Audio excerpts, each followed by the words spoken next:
This scene at a sunny afternoon was actually filmed at night.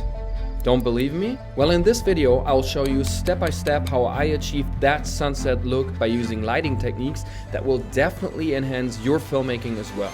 Hey, I'm Konstantin, I'm a commercial filmmaker from Germany, and you probably ask yourself, well, how do you actually fake the sun when there's absolutely none outside? The answer is, of course, we need some artificial lights. In fact, for this setup, we're going to use 5 artificial lights. Well, 6 if you count this practical over here. We start off by creating a nice base. For this, I set up a SmallRig RC60B on a stand and point it right to the ceiling. This creates a really nice and soft bounce, and also it lifts the overall ambience of the room. What it also does is, it gives me that little edge on my hair and my shoulders. I set it to a rather cool temperature of around 4000 Kelvin, which keeps the wall from glowing too warm when I set up the other lights. And with that, I would say, let's create some sunlight. To do this, I set up my key light, which is an Amaranth 200X, and I set it to 3200 Kelvin. That's a little warmer compared to the ambient light that we just set up, but it gives a nice contrast while keeping the skin tones pretty natural. I mounted a lantern with a light skirt on it so it directs the light right onto me while keeping it from spilling everywhere in the room. I would have normally used a parabolic softbox with a grid, but honestly,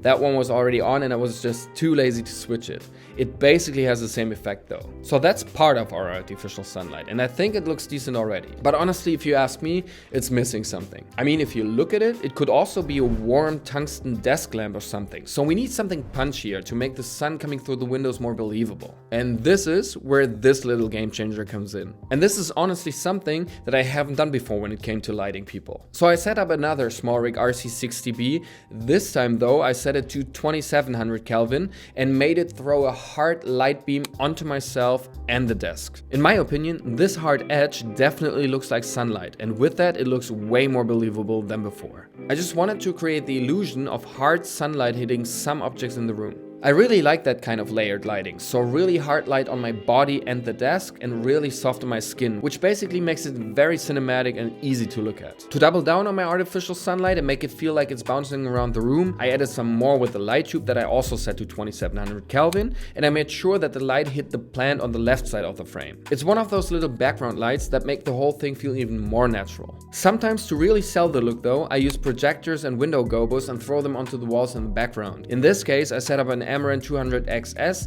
and set it to 2700 Kelvin. Now you can see that here you have that fake warm sunlight window pattern on the acoustic panel behind me. But it doesn't just add depth, it also tells your brain sunlight is coming from over here.